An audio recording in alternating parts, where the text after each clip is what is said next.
Experiences that do not make sense, symptoms you cannot control, and chaos in your body. Wires feeling crossed and little predictability about what the day will bring. And doctors who don't understand what's going on. These are common feelings when you're living with functional neurological disorder, a neuropsychological diagnosis that has replaced prior terms like conversion, somatization, and psychogenic disorder. FND, as it's called, is made up of motor and sensory symptoms that aren't neurological per se. We're talking about the ability to walk, feel comfortable in your body, swallow, see, hear, smell.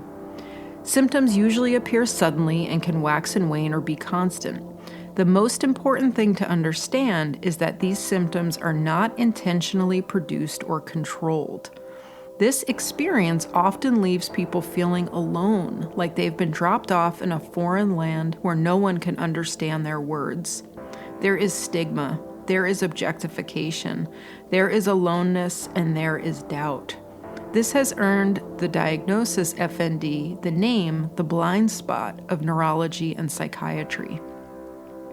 We are just starting to understand functional neurological disorder and its complex background. There are predisposing vulnerabilities, precipitating triggers, perpetuating factors, including but not always psychological trauma, which alters the signal from the brain to the body and causes disconnect. It's surprisingly prevalent with a third of patients seen by neurologists meeting criteria. Women are 3 times more likely to develop FND, and the average age is 35 to 50. About 25% of people with FND also have a confirmed coexisting neurological disorder. People with FND often feel that they are hanging onto a thread of understanding, especially early on in their symptoms as they work towards a diagnosis, and in the much too difficult search for the right team of medical providers to understand and support them. We are finally finding ways to truly understand and support people with FND through the compassionate, holistic, multidisciplinary lens of rehabilitation and neuropsychology. The more we value the profound impact of trauma of all kinds on human beings, the more respect and whole person care people with FND will get. Please listen in as Lorraine, a gentle, articulate, brilliant woman and advocate living with FND, shares her journey and how she is putting the pieces back together to heal. This is the I Care for Your Brain podcast. Oh, I'm so excited to talk with you. Yeah, it's been a long time, hasn't it? I know, but it's so nice that I guess we should say we've had one conversation prior. And so we know each other a little bit, but it was actually before you got your official diagnosis of functional neurological disorder. And at that time, you had been diagnosed with essential tremor. And so today I'm excited to kind of unpack those two things and learn more about the diagnosis because it's so prevalent. And in fact, you're in a very familiar group where having a neurological diagnosis actually makes you about 30% more likely to be diagnosed with FND. So it's not like an either or type thing. And we've learned so much in the last few years. I'm so eager to learn even more from you today. Thank you. Yes. So it's so good to see you. Oh, yeah. I love to see you. And, when we talked last time, I felt like such a productive therapeutic conversation. And we were just starting to talk about this idea of, well, what is functional neurological disorder? And, that was maybe like a year and a half, 2 years ago? It was, yeah. So, yeah, it wasn't until I spoke to you that I actually, I didn't know anything about FND. So, it was only when you mentioned it that it came to my mind. And then, of course, Google came in handy after that and throwing all sorts of questions your way as well. But it's strange because I think it was only a week or maybe two after you said that you thought it may be FND, um, that I actually got the diagnosis from the neurologists over here in England. Um, so it was quite surprising after hearing it once, only a few weeks prior, to then get that diagnosis after being to so many appointments for endless tests with all sorts of symptoms to then actually get diagnosed with something. It was a mixture of feelings, I have to say. It was a mixture of relief of finally having a label to put to that to everything that's been going on for so many years, but then the confusion of I don't know anything about it. I don't know what this is. I've only just heard about it. What does this mean? And I have to say, I'm still a little bit in that space, even Sure. after such a period of time. It has been about 18 months now, since my diagnosis. Um, but I've not really had a lot since then, as far as treatment's concerned, as far as information from the neurologist or anyone else.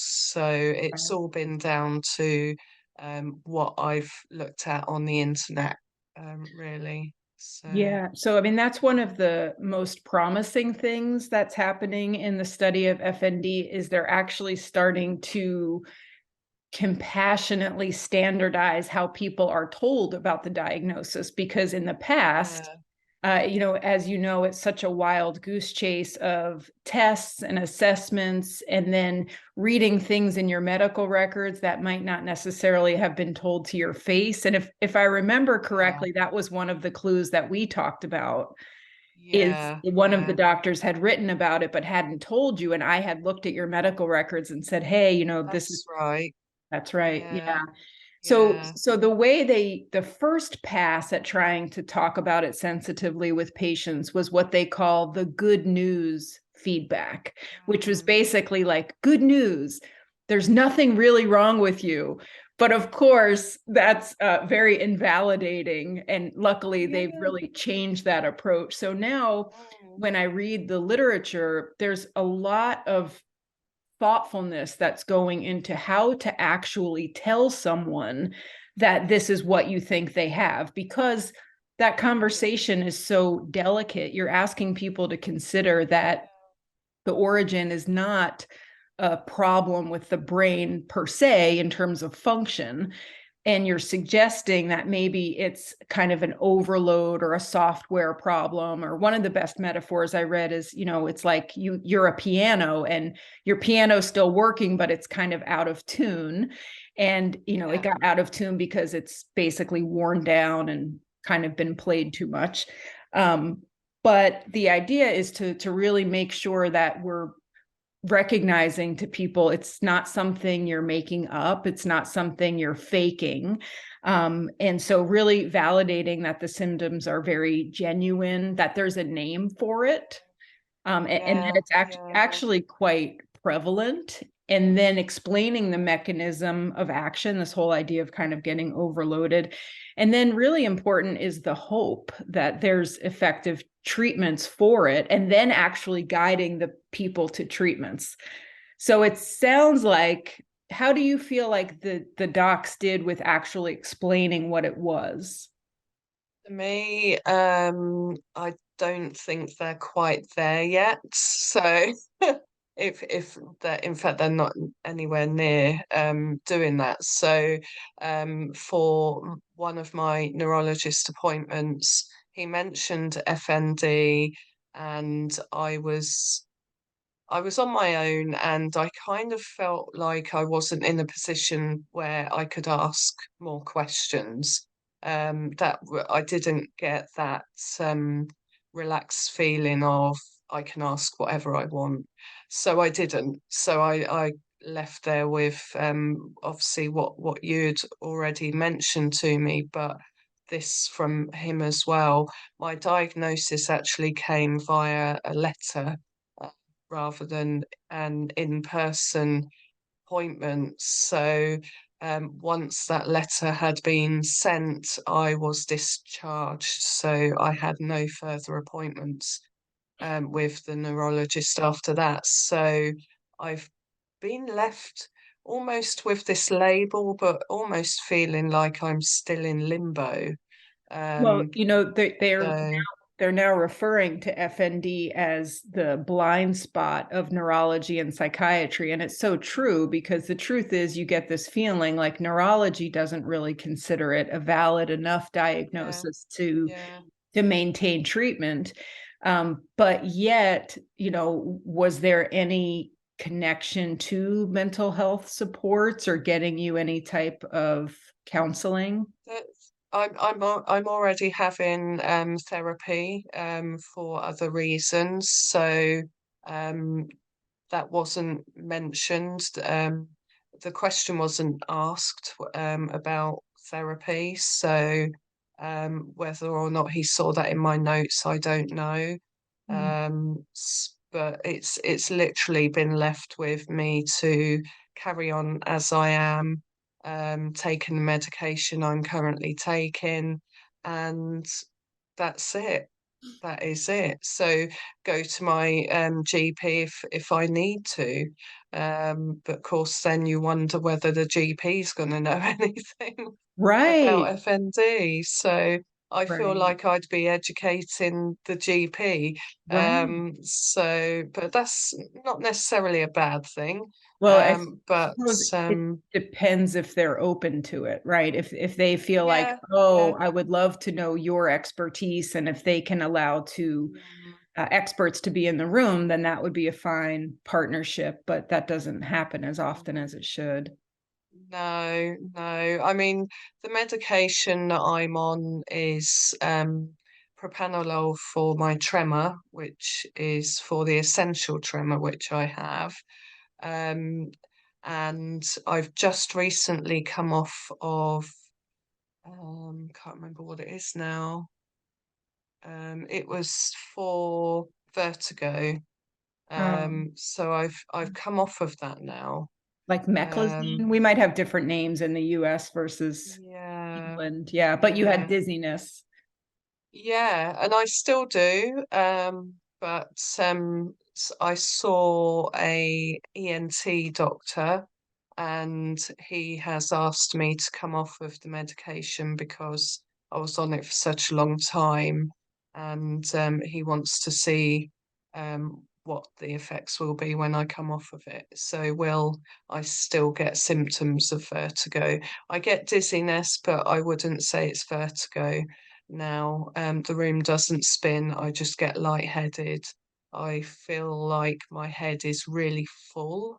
Um, and I get so exhausted when that Mm. happens. It's just, I can't do a lot, to be honest. So, So that yeah, feels like a good time to for some people who might not know what FND is. You know, it used to be kind of a rule out diagnosis, meaning you do all these workups, and if you can't find any objective evidence, then well, yeah, maybe it's, you know, psychological. So now we actually have what we call rule in criteria. And the way we think about mm, it is in two broad categories of kind of negative symptoms and positive symptoms. So in the negative symptoms, plenty of people have weakness in one yeah, limb, kind of a lack of movement. And in the positive symptoms, that's where, you know, jerking, dystonia, trouble with swallowing, dizziness, mm. those kind of things are common. So within the negative and the positive symptoms, do you feel like you fall more in the positive side? I get a bit of both. So everything's affected on my left side. So it's almost like I feel like somebody could draw a line down the middle of my body, and my left side sometimes feels like it's not my own. Mm-hmm. Um, Mm-hmm. the aches, the stiffness, the pins and needles. Sometimes I feel like I could just drag my leg. Mm-hmm. It's and it's frustrating. And my pace of walking has slowed Mm. a lot as well. And of course the dizziness. But yeah, it's just really odd how it's all down my left side. Yeah, right. Even down my face, this side of my face doesn't feel the same as my right side. So Um, I was reading this morning a little bit about how there's a body of literature looking at the connection to the experience of having a phantom limb. And so that idea is if you mm, get a leg cut off, a lot of times your brain still gives you messages like you have a leg when you don't. But that with yeah, yeah, ND, it can often feel the complete opposite, where you look down and you see you have an arm or a leg, but it just doesn't feel like it's yours. yeah, yeah. That's exactly how it is. It's almost like I feel like I could take my left side off and just put it to one side because I don't feel like it's mine. It just doesn't feel right. And it's so hard to explain to people, to say, this might sound a little bit odd, but the aching I put, the best way I can describe it is the worst period pain. Um, that the dragging feeling, sorry for all those men out there, but the dragging They can feeling handle it. that you get, Yeah. and it just feels like everything is just weighted, like there's a magnet on the floor drawing my left side down. Um, Which feels and neurological, right? That's the thing I mm, think that's so hard to wrap your head around. yeah, How can this not be structurally brain related? Because when we think about yeah, the brain, we think about the left side of the brain controlling the yeah, right body and vice versa, yeah, right? But the that's idea is right. Yeah, there's some disconnect and kind of an overload in the function of the messages from the brain to the body, yeah. right? It's strange because when I was first having investigations, I had numerous MRIs, and one of them showed a lesion on the right side of my brain. And that's when they said to me that will affect the left side of your body. Right. So, hence, going back for more and more MRI exams, but nothing changed. It was just that one lesion, which is fine. Um, but it doesn't tell me anything. So it Right, didn't tell but it them anything. but that what was the period of time between getting the message from the neurologist that there was a lesion in the right side of your brain that would be expected to affect the left side of your body, and then getting told it was actually FND? How long was that period of Oh, time? years. A long, long, long time. Wow. We're talking a good 15 years, I think. Right. So then the idea, So, like the way we're kind of, one of the most important questions, of course, is why does this happen to people, right? And the idea is it's a diagnosis that really goes back a long time. So the unfortunate first name of hysteria, then conversion symptoms, then psychogenic, and now we've settled on this term functional, suggesting it's a functional kind of software issue with the brain. But instead of it being always thought to be anchored in complex psychological trauma, the setup now is that there's predisposing factors, so issues probably related to genetics and early childhood issues, specifically attachment issues or neglect, or having grown up with a parent who has a disabling medical condition. Then there's precipitating factors, which is kind of like what was the immediate life history before the symptoms started. And then there's perpetuating factors, which is what really keeps it going. And I think one of the yeah, most interesting and important things to talk about is how the medical system is part of what keeps it going. So you've already yeah, touched on some of that. I mean, just the idea of kind of, taking so long to get a diagnosis. Then when you yeah, you get the diagnosis, it feels like it's invalidating in how brief it is, and then you're yeah, yeah, discharged, and then you found out by a letter, which is the ultimate. yeah. And this is not an interpersonal conversation. I will tell you what you Mm. have. Yeah, it's almost like the neurologist didn't think it was worth the face-to-face meeting, to put something in a letter and to not even explain anything about it. There were no leaflets in with the letter, no advice of where I could go for information. I found that out myself. Um, but it almost, after so many years of trying to get an answer, feels like, oh, you can just go now. Right. We've given you a Right. label. That's it. Leave us alone. We've Of got other things to course. deal with. Yeah, Um, I think anybody would. so So part of the idea now is to really walk someone through their case history. So what people can do is make sure they're bringing all of their symptoms and the onset and the course to a provider. And then the idea is, if you get that diagnosis, of course, you have to be prepared and comfortable being an advocate. And I think when you've been going down the road of it being a brain issue, and now you're kind of being told it's really more of a psychological, you yeah. are sent in a tailspin. So maybe it takes Mm, another meeting, and sometimes you can't get the meeting with the neurologist, but really holding doctors to task to have them walk you through, why did they come up with this criteria? Why do you think I actually have FND? yeah.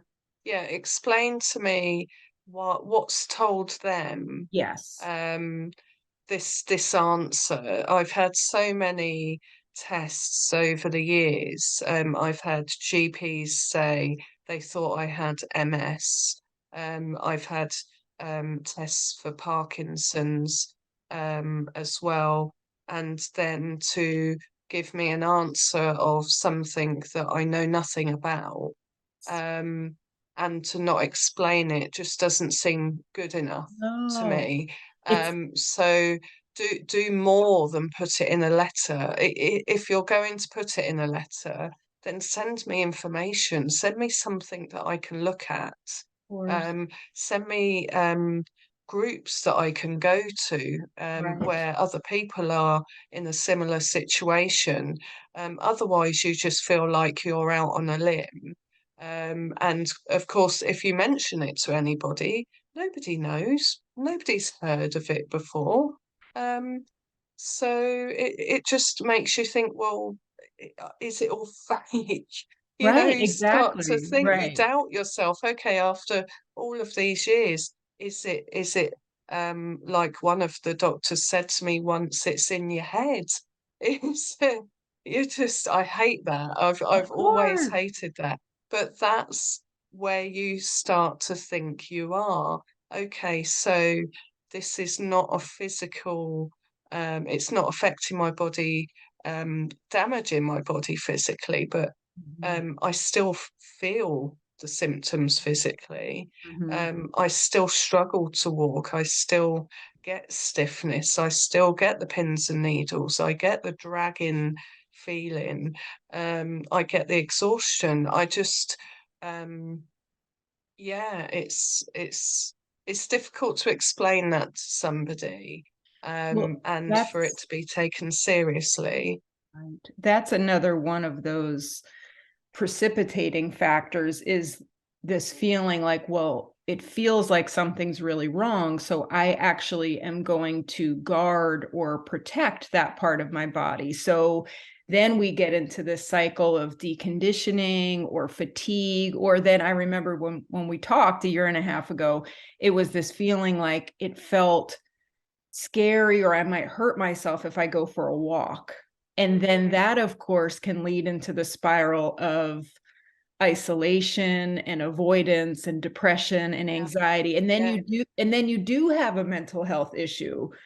So yeah, it's a chicken or an egg absolutely. thing, where there's Mm, just yeah, part of it feels like it stems from this kind of fake separation of mind and body, right? That it has to be either or, when yeah, really there's yeah, a lot of very genuine overlap between those two parts of ourselves. yeah, yeah. I struggle to understand why a somebody that works with the brain, neurologist, can't see beyond the physical brain and Absolutely. see a bit more, because if they were looking at a computer, for instance, without that software, the computer's not going to do anything. Right. Um, so think of think of everything. Think of not just the fact that some diseases or illnesses can cause damage, but others can also create symptoms that don't cause damage. You can't see the damage on the brain. You can't see things happening to the nervous system, but you feel it. It's real. And Absolutely. that's what's the most frustrating thing now, is just getting people to believe that it is real. Oh, It absolutely. doesn't necessarily show up on a scan, but it is real. Absolutely. And sometimes I wonder whether the neurologists believe Right. Well, just that. as we were talking, I was trying so hard to remember his name, but Professor John Stone at the University of Edinburgh, Yes. he's a Yeah. amazing, probably the leading advocate for FND. And one of the things I loved on his website I was reading yesterday is they actually have a sample letter that they have published that doctors can include in correspondence with patients with FND to provide that critical education and Yeah. they really have put forth some very helpful research to say, an hour-long education course is really should be the standard of care after someone gets diagnosed, Mm, because certainly we're making it much worse by making people feel like they're not even worthy of a face-to-face, or they yeah. have to go out and find their own knowledge and their own treatment plan, really. Yeah, yeah. And the other thing, of course, is going forward, it's having the confidence to go to a GP and say, I've got this other symptom, or symptoms are getting worse. You feel like what's the point in saying something, because you're not going to get any answers, Right. or everything's just going to be put down to FND. Right. Have a day off work and you'll be fine. Right. Um, it's so different. It feels like everything's just going to be ignored. Of course, a symptom could start that's something completely different, but it may not be investigated because myself as a patient might not go to the GP because I think, oh, it's just an FND, there's no point, it's Right. fine, or I won't be believed. So again, what's the point in going? So Um, thinking about the long-term health outcomes is something that's super important. I know that there's yeah, research that's been done on the quality of life in people who have FND mm, versus something like, seizure disorder. And folks with FND mm, report much lower health-related quality of life. And I think you just hit on yeah, why. Maybe it's a feeling too, like the whole medical system mm, objectifies and isn't really there to support once you get this label. yeah. Yeah, yeah. I think it's just so unknown still, Mm-hmm. that um it's it's just not necessarily not believed, but people don't necessarily um understand it. So because they've not seen many patients with it, maybe, I don't know, but it just doesn't feel like the medical profession, certainly in the UK, are aware enough about it to take it seriously at the moment. But the theme there that stands out to me as a psychologist is that word neglect, and feeling like Mm, if that was any of the foundational building blocks of it as a human being before symptoms, that there's a way in which what you say is your truth is not heard, is not validated, is not yeah, helped, that's very psychologically damaging to someone who's Yeah. already been traumatized in that way. Yeah. Which in turn isn't necessarily going to help the symptoms. Exactly, right. So if you're as you're Vicious comfortable, circle. exactly, it's a vicious cycle.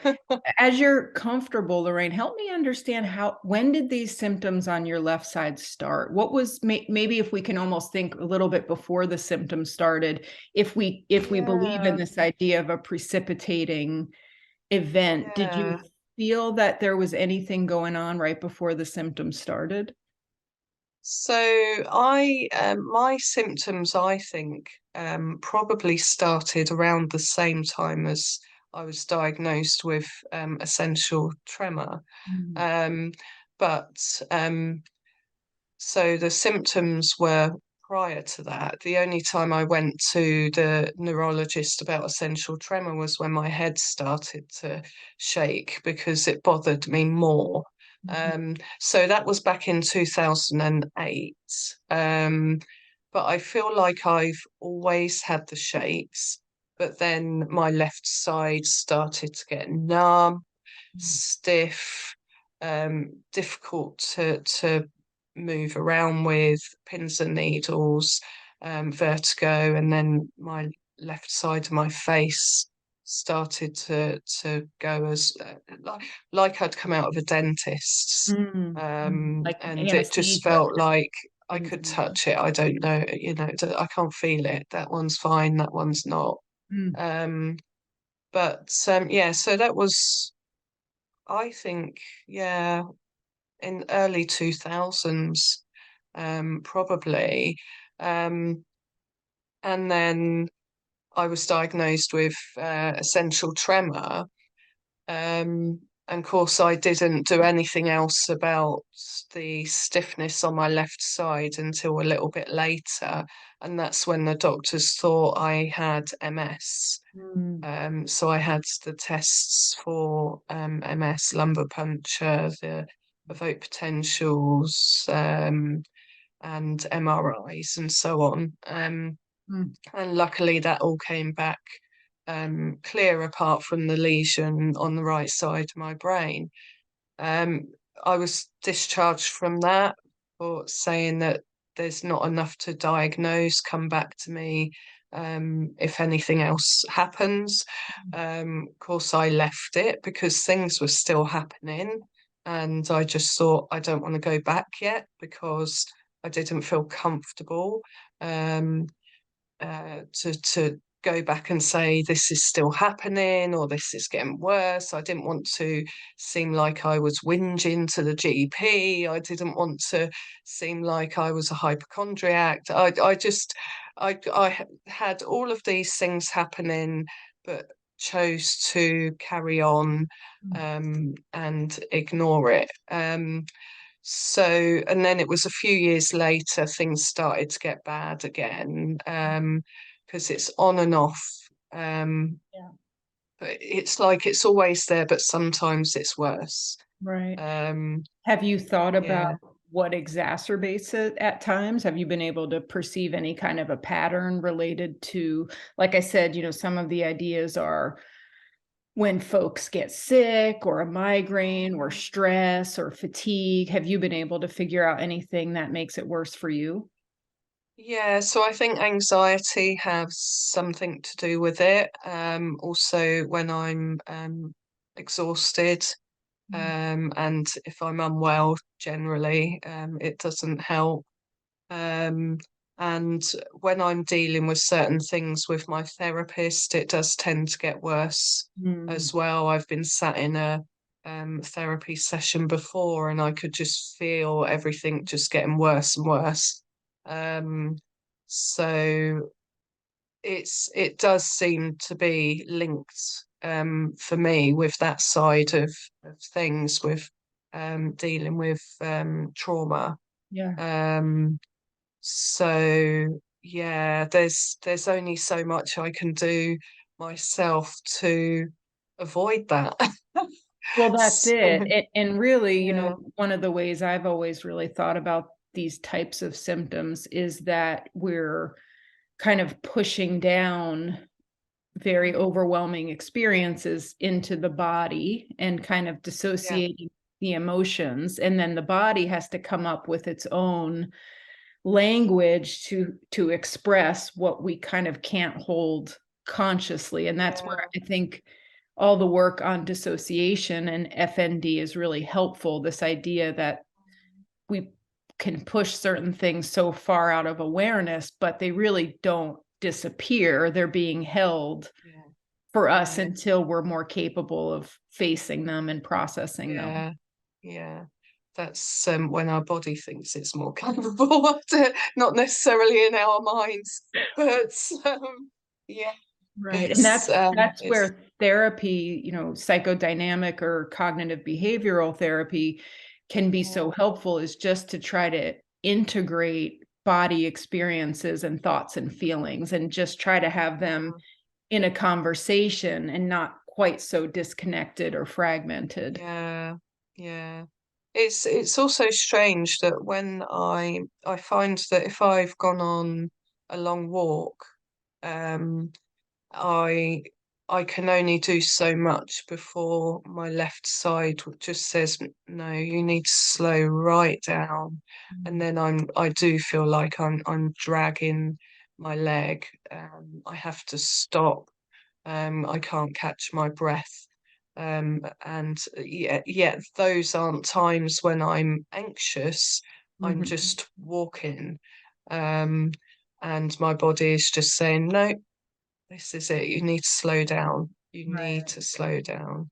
Well, one of the So questions when I'm interviewing someone who, many people with FND have concerns about concentration and memory. And the idea is that these symptoms can be so internally distracting because they're unanswered questions and we fear what they mean and we fear what it means about our future or how it's going to get worse. It's very yeah, easy to give into catastrophic thinking with FND in the face of not having answers from the medical community. It is yeah, real, it is physiological, but yet no one can tell you what it is. So it makes perfect sense that people go to kind of a worst case scenario in their mm, thinking. That's just human nature, is to want to feel yeah, prepared, right? But one of the yeah, things I always look for is how much people are aware or unaware that there is a stress related component. And one of the ideas is the more people deny or can't appreciate that there could be mm, a stress related basis or yeah, exacerbation, the more you think maybe that's what it is, just because there's already a psychological system in place that is so mm, separate. There's like locked doors between body feelings and thoughts and emotions. And the yeah, tighter that lock seems, the more it feels like there's some dissociation or a defensive mechanism to kind of keep the mm. person safe. Yeah, it's strange because when I first read more about FND, I was reluctant to accept that it could be anything to do with stress, anxiety. I thought surely this isn't that simple, which stress, anxiety, depression, it's not simple, it's not easy to get over. Um, but from how people talk about it, it seems like, well, that's fine. Have a cheerful day, smile, and you'll feel better, and then everything will go away. But it's not that simple. And to accept that actually my frame of mind and my history could have an impact on my physical well-being. Um, was quite a challenge. I didn't I didn't want to accept it initially. Well, think about Um, how, let's just do a thought experiment. If we could uncouple it from the way in which you were told, right? What if you had come to see a doctor like me and we had an yeah, hour and I could say to you, I had made a list of all the tests that you did and their yeah, lack of conclusion. And here's the the in criteria for FND, and this is my reasoning, but I want to make sure you and I are on the same page. This is a diagnosis I'm suggesting to you, but it has to make sense to you. And let's Yeah, talk about the predisposing, the precipitating, and the yeah, perpetuating factors. Let's map it. Let's, I'm a big fan of like drawing diagrams with people. yeah, Let's talk yeah. about the past and how do you process emotions and what's Mm, going on with your inner world. And this is real. I believe you. yeah, And it makes sense that this happened to you. This is the way human beings are built. When we get to a point of being overwhelmed, we tip over and things go yeah. into our, and we're going to follow the 2015 guidelines, Lorraine, and get you physiotherapy, and you're going to be with a health psychologist who has expertise, and we have every belief that you are going to be better. And this is the Yeah, beginning of one of the things I love to say to patients is life is different now that we've had this conversation. You will mm, never again have the pain of not knowing what's going on with you. yeah, if yeah. if we could just have smarter, more empathic conversations, think of the impact that that could make. Yeah, yeah. I think that would make a massive difference just to have someone listen, and to explain things, in simple terms. This is what's happened. This is how I got to this diagnosis, and this is where we can go from here. I just Now that I've had time Mm. to um, digest the diagnosis, it's it makes sense to me, why my body reacts like this, because of the stress, the depression, the anxiety, that I've had, over the years, um, and more so over the last maybe 4 years. Um, it jumps out to me why it's got worse. Can you tell And me, I would love, as much as you're comfortable, Lorraine, to understand that more. Like, what is it that happens to human beings? This isn't a Lorraine problem. This is what happens yeah, to beautiful, sensitive humans when they experience things that are unbearable. I would love to have your understanding of what has happened. yeah. So I was triggered at work, about 4 years ago now, and um it meant that it brought back memories from my childhood, memories that I hadn't that weren't there, that until this moment, and more came back over the last 4 years. And since that happened, my symptoms for FND have just got worse and worse until I found the right therapist, to help me through that. Um, Obviously, there are times when I'm talking about certain things and the symptoms get bad. I now know that's going to happen. Right, I'm prepared for right, that. right, Um, it makes life a bit easier, but to know that's going to happen, um, and be prepared for it, and not knowing and have all these things happening when that first hits you, when you're first triggered, or um, a horrible event happens in your life, and then all of a sudden your body acts in a strange way. It's just shocking. You don't know what to do with yourself. right. You feel like the world is just against you. Um, but that's fighting all of those years to get this diagnosis, especially over the last 4 years, has made a massive difference. Although I had my times of I'm not gonna go to the doctors because it's not worth it. They're not gonna know anything. They're not gonna tell me anything. It's not worth it. Every now and again, I decided actually I'm worth it. Yes. I need answers, because this is me. This is my life. So that's why I decided to keep pushing, and I got there. And that's the main thing. And I'm still having therapy. I'm still going through different things, but I now understand Mm. why these things are happening. And it has made a massive difference, a Oh. massive difference. So Let's think about yeah. like the way you used to talk to yourself about symptoms versus the way you now do. Because I think that's a way all of that beautiful stuff you just said gets practiced in everyday life. So before you really understood and gave yourself the compassion for why you have these symptoms, what kind of thoughts do you think you would have when you would have symptoms? So I hated my body for reacting in the way that it did. To what I didn't know it was reacting to at the time. So I'd worry constantly about what is it. Yes. As soon as the GP mentioned MS to me, I was online. I was, doing all the things you shouldn't do.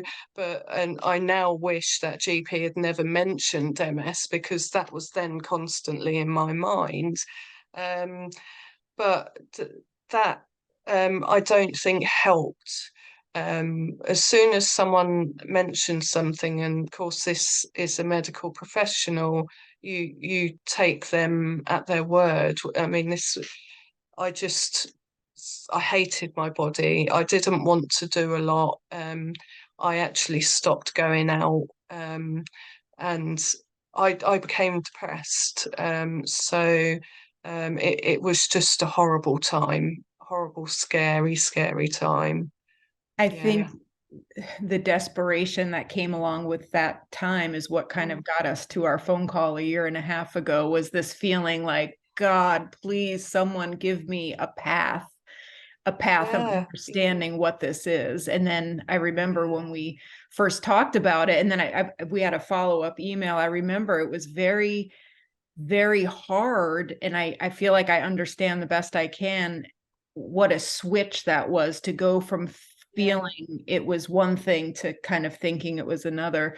So, in the work that you've done with your therapist, how is it now that you talk to yourself when you're having symptoms? What is the lens you give yourself compassion through? I try to relax. I'm not the best at relaxing, but I do try to relax. I just understand it more, so I know that something is going on. I'm not necessarily conscious of the thoughts or um, feelings that may be coming up, um, that are causing things to happen, but I know there are things going on that are triggering my body to react in the way it is.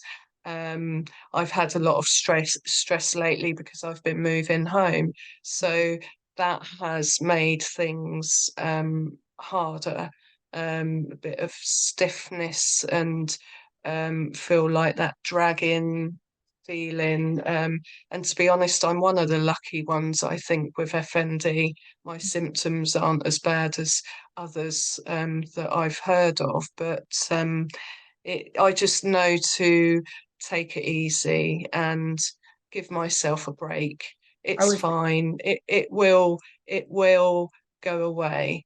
It right. will ease. If nothing else, it will ease. Right. So Um, maybe so maybe one of the big shifts is that you aren't as likely to catastrophize what's happening because you have answers, mm, and it's answers that you've actually bought into that makes sense for you. It's not like, yes, oh, the yeah, doctor said this, but it takes work with the therapist to say, this makes sense. Because I think that's such a yeah. big, it's not a diagnosis that someone can tell you in 5 minutes and it's going to be okay. You have to get No, to the point where you see the connections And you Yeah, understand, I think that idea of self-compassion with FND is so critical, and self-care is such an important part of managing it, which is yeah, yeah, stress management, yeah, talking about your feelings, absolutely.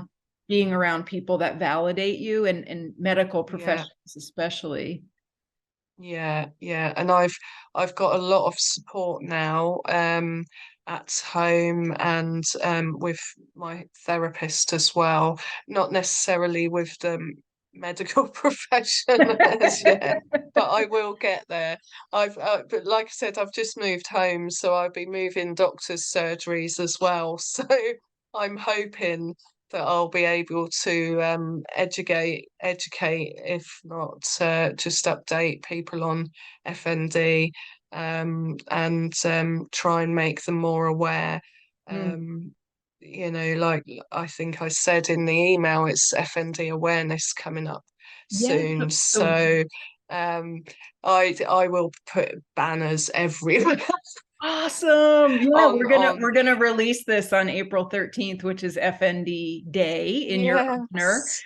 I feel like you've done such a good job in helping me understand more where medical professionals need to grow and become more progressive. What do you think about friends and family? How can they help somebody who's living with this? Oh, so they need to be patient, and understanding.